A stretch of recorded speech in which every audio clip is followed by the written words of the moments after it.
$60,000. That is what Ram wants for a standard 1500 Limited today. The lot down the street has had the same one sitting there since February. Nobody is calling. Nobody is coming in. You won't believe what is actually happening inside these trucks and what it is going to cost if nobody tells you this before you sign. If you are shopping for a truck right now, or you already own one, this is the most important information you will hear this year. Because the price on that window sticker is only the beginning of what these trucks are actually going to cost you.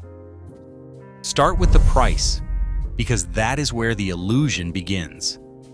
In 2019, a fully loaded F-150 Lariat cost $48,000. That same truck today is $67,000. Same frame, same factory in Kansas City, same workers on the same line. A bigger touchscreen was added, some ambient lighting, a few driver assistance features that most buyers turn off within a week, and $19,000 more was charged for the privilege. Ram did the same thing. Chevy did the same thing. GMC did the same thing. Every major manufacturer looked at what happened during the inventory shortage of 2021 and 2022, when buyers were paying sticker plus $10,000 markups and walking away grateful, and decided that was the new floor. The entire segment was repriced upward, and buyers were expected to follow. They did not. Not the buyers who actually need a truck. The contractor who runs 3 crews is not buying a $67,000 F-150 with massaging seats and a panoramic sunroof. That contractor is driving a 2017 with 140,000 miles on it, and keeping it there because the payment on a new one costs more per month than an employee. The farmer in western Kansas is not financing a $72,000 Ram at 8% interest for 84 months. The math does not work against what cattle are bringing right now. The small business owner who used to replace every 4 years has pushed that to 7 because the depreciation hit on a new truck today is catastrophic in a way it has never been before. These are not buyers who lost interest. These are buyers who did the math and walked away from a deal that stopped making sense. Here's what that math actually looks like. A new full-size truck bought today loses between 25% and 30% of its value in the first 12 months. On a $65,000 purchase, that is $19,000 gone before the second oil change. By year 3, the truck is worth $38,000. The loan still owes $52,000. The industry calls that negative equity. You call it being trapped, because the moment you want out, you have to write a check for $14,000 just to hand the keys back. You are not buying a truck. You are financing a position you cannot exit without pain. Some banks are now pushing 84 months, 7 years of payments on a vehicle that will be worth half its purchase price before the loan clears. The average monthly payment on a new full-size truck in America right now sits above $1,100. Not a house payment, not a boat. A truck payment, every single month for 7 years. And here is what nobody at the dealership is going to tell you. The warranty on that truck expires at 60,000 miles or 5 years. Right around the time the expensive failures on these engines start showing up. You are on your own, exactly when you need coverage the most. And here is the part that should genuinely concern you. The engines inside these trucks are not worth what is being charged for them. The Ford 3.5-liter EcoBoost that powers the majority of F-150 sales has a cam phaser problem. Ford has known about since at least 2018. When it goes, and it goes between 80,000 and 120,000 miles with a regularity that shops across the country now treat as a scheduled event, your truck sounds like something is being beaten to death under the hood on a cold start. The repair is $3,500 to $6,000 depending on how far the damage has spread. Ford issued technical service bulletins. Different oil viscosities were suggested, a recall was never issued. The engine kept selling, the checks kept clearing. You are the one who finds out at 90,000 miles when the bill arrives, and the warranty is already gone.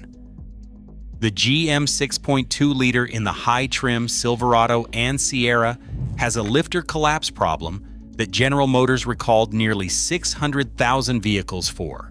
Owners who went through the recall are coming back with the same symptoms. The fix did not fix it. NHTSA is investigating. GM has said nothing publicly about the second wave. The trucks with this engine are still on lots, still above $65,000, still being financed by buyers who have no idea any of this happened. The recall was supposed to be the end of the story. It was not. The Ram 1500 mild hybrid transmission has generated more owner complaints on the NHTSA database in the last 18 months than almost any other drivetrain in the segment. Hesitation on acceleration, shuddering between gears, dealers resetting the software and sending you home. The problem coming back. Ram calling it within specification. That is the tell. When a manufacturer calls a shuddering transmission within specification, what they mean is the cost of fixing it is higher than the cost of telling you it is normal. Every major manufacturer right now is selling trucks with documented problems and choosing paperwork over accountability, because a recall creates liability and a bulletin just creates paperwork. Pull back for a second, because this is where it all connects. You are looking at trucks that cost more than they have ever cost, depreciating faster than they ever have. With documented engine and drivetrain problems the manufacturers know about and are managing with bulletins instead of recalls. A warranty that expires right before the expensive failures arrive. And you are being asked to sign 84 months at 8% interest to own one. That is the full picture. That is what the window sticker was designed to stop you from seeing all at once. Subscribe now, because this channel covers what the manufacturers and dealers are not telling you. The dealers are the ones feeling this most directly because they are holding the inventory. Lots across the country are sitting on an average of 112 days of new truck supply. In 2019, healthy inventory was 60 days. Some lots are past 150 days on certain units. Dealers pay floor plan financing on every vehicle while it sits, roughly 9% annually on the full value. A $65,000 truck sitting for 120 days costs the dealer $1,900 in carrying costs before a single buyer walks in. Multiply that across 40 trucks, and you understand why the desperation is no longer hidden. Dealers who 2 years ago would not return your call are now mailing discount offers to anyone who walked off their lot without buying. That is not a promotion. That is a distress signal. Ford has cut F-150 production at 2 plants. GM has idled shifts. Ram is running employee pricing open to the general public. That last one is the clearest tell of all.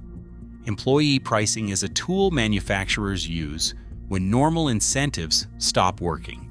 When you see it extended to everyone, you are watching a company publicly admit it cannot move its own product at the price it built its business model around. They built these trucks expecting buyers who do not exist anymore.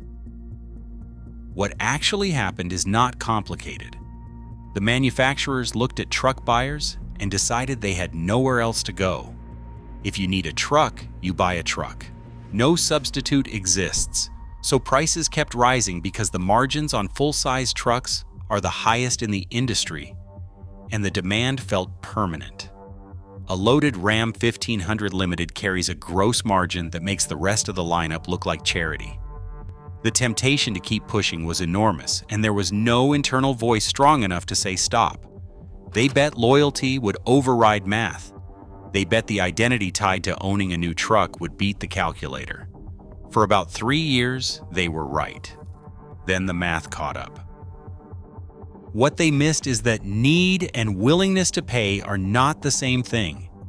You can need a truck and still decide to run your current 1-3 more years. You can want a truck and still decide a large SUV does the same job for $20,000 less and half the insurance cost. Need does not disappear. It redirects. And that redirect is showing up on lot data across the country right now in the form of trucks that nobody is buying at prices nobody can justify. The people who actually use these vehicles, the ones who load Monday morning and unload Friday night, who have put 200,000 miles on a previous truck before thinking about a replacement, those people already made this decision. They walked off the lot a year ago and they are not coming back at these prices. The buyers still showing up are financing a lifestyle, and even they are hesitating now because $1,100 a month for a truck hits differently in 2026 than it did in 2022. Wages did not double. Interest rates went up. Gas did not get cheaper. And the calculator in your head finally caught up to the calculator on the window sticker. The manufacturers built this problem one price increase at a time, one premium trim at a time, one decision after another to chase margin instead of the buyers who actually needed the product. And now the lots are full. The finance companies are nervous. The auction lanes are filling with late model trucks that working people could not afford to keep. The dealers sold them anyway. The banks approved them anyway. And now those same trucks are going for half what was owed on them. The working buyers figured this out years ago. They are driving paid-off trucks from the early 2010s. They paid cash. They sleep at night. The rest of the market is about to find out the same way they did, the hard way. Drop a comment with what you are driving and what the dealer is currently telling you. The next video on this channel will save you more money than anything else you watch this year.